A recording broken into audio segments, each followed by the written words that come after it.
You wake up in the morgue, looking like a homeless man in his best bathrobes, edgelord hoodie included, just to pass out after taking 10 steps, to wake up again to Mother.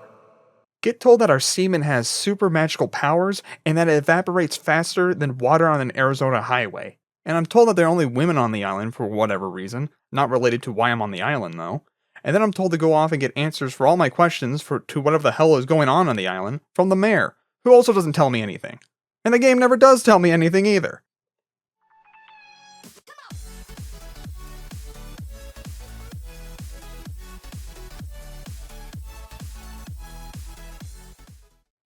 What's up guys, you're here with CozierLobster, and today we're going to be reviewing Dusk City, a Metroidvania where you explore the island of... Wait a minute. Did they even give me the name for this island? I don't think they did. I get a better description of what's going on in the game from the Steam page than the actual game. Why? I'm just going to call it the island. This supposedly takes place in a post-apocalyptic world. Our lucky ass just wakes up with the goal of helping all the locals with their problems for some reason, by exploring the various ruins scattered throughout the island. The game's style reminds me a lot of Nier Automata, like the little robot dudes you fight, me not being able to comprehend how this future even happens with the random NPCs that you find, and how good the environments can look, given that it's the apocalypse. Well, not including the ruins. It has a very nice pixelated art style that I really like, and they utilize it very well. Like here you can see the main city of the island in the background, and you're able to go there and explore up close, making like a cool contrast, making the upper island nice to look at and explore. I can't say the same thing about the ruins, because those are usually just one shade of crappy color on what I'm assuming is supposed to be some type of metal texture, which mainly is used to indicate what ruins you're in. The overworld is at least nice to look at, and there are a few locations you can explore, which more or less is your normal hub where you'll be navigating to the other ruins and interacting with the NPCs. The island is full of NPCs too, like I was expecting the mayor and a mechanic, but not a ninja and a massage masseuse. And the apocalypse. The NPCs that you interact with the most have fully drawn models, while most of the smaller NPCs don't get the same treatment. They also have voice acting, which is nice.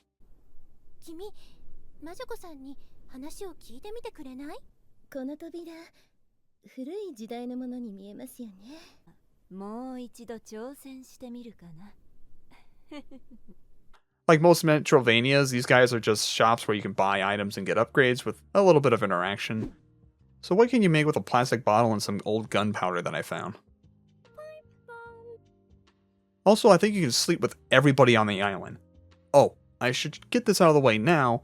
This is a porn game, and that those scenes are not installed right off the bat. I just recommend going to the publisher's Discord and clicking on the link to their website to get the patch. It was a pain in the ass to try to find them through Google. As you progress through the ruins, you will get more access to these scenes. Like all the characters with sprites don't usually need any criteria, you can just go up and ask for it. It's one of those weird things that just throws me off because a man just randomly showed up on your island asking for sex. I mean, I guess you need to repopulate the earth anyways, but still. The NPCs that don't have sprites usually want items related to their shops that you have to find in the ruins before you can unlock those scenes, like the coffee shop owner wanting a new brand of coffee. So I found this bag that says herbal blend coffee in the bottom of a wet cave. I don't think this is even coffee anymore, it's so old. Well, it looks like you need to be rewarded. Ah. Well, this coffee isn't that bad actually. You have 3 types of H scenes. You have your normal visual novel types, where there's no motion but there's kind of a build up to the scene. You have your in-game scenes in the pixelated style of the game. These ones usually have motion, which are just one repeatable movement. But hey, you are given a little meter with this one. And finally, you have a zoomed-in version in the pixelated style that has more detail and movement. I'm honestly kind of surprised by how much effort went into this. They could have just given us one type of style and called it a day. But if you're not a fan of one style, the others might fit your bill.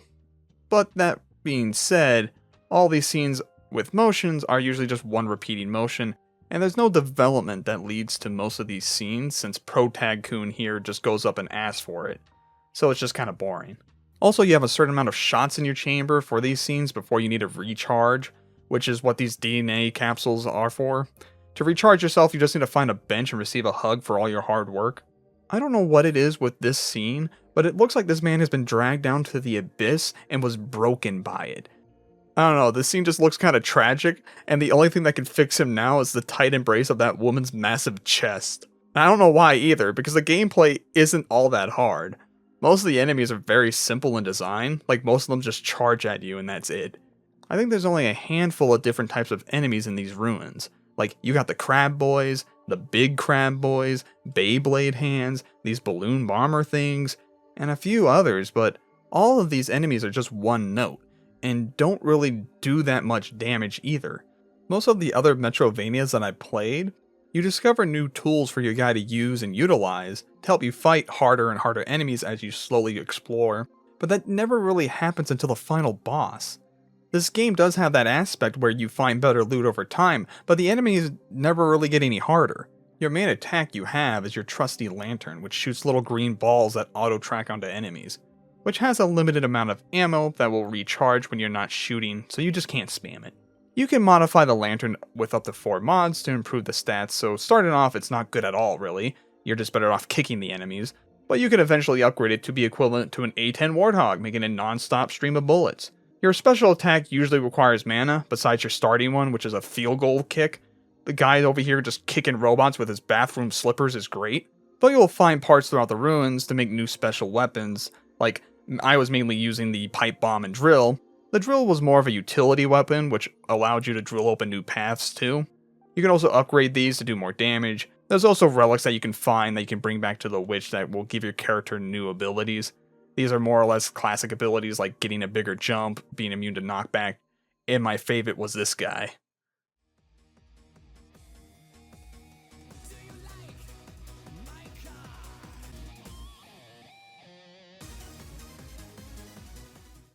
I love the concept of our guy being able to run, is him getting his fat ass carried by the robot. But with all this stuff, you do have a framework for a normal Metrovania here, but it still feels like there's something lacking. The movement feels very clunky, which is kind of due to the stiff animations and movement also feeling kind of stiff. The map is just boring to explore due to it only having one soundtrack playing, and it being a very bland background that you're looking at most of the time. And it just feels like a maze. You're mainly down here trying to find crystals, upgrades for your weapons, and other people's crap so that you can fully explore the map, but you never really have a story or a goal that you're going after, so you're just exploring just to see what you can find. There are bosses that you'll find when you're exploring, and they do get their own soundtrack, but they're just super easy. Like I sat on the back of Moby Dick for one of these fights, drilling out his only weak spot while eating all his ICBMs. The balancing is just not good. The only challenging boss fight was the final boss fight, which was just a bullet hell, where the bullets actually hurt. But I would give the game a 6 out of 10 crustaceans. It's not a bad game, I just wish there was more to it if you're going to charge me $25 and I beat it in about 5 hours. I want there to be a little bit more than just nice art design, which isn't consistent, and the hentai, which they did do a good job on that, but besides that, the gameplay just kind of feels lacking and the story is just not there. You're just shooting the shit with most of the random NPCs and getting random crap for them. You never figure out what is going on, which is funny because I feel like I was missing a section of the dialogue or something. Like at the end where the witch asks you if you want to stay on the island or not, like my character wasn't a silent protagonist the whole time. He wasn't a character. But anyways, thanks for watching, and I'll see you all in the next debauchery. What are the odds of me making a review for this thing right when they announce a DLC for the game?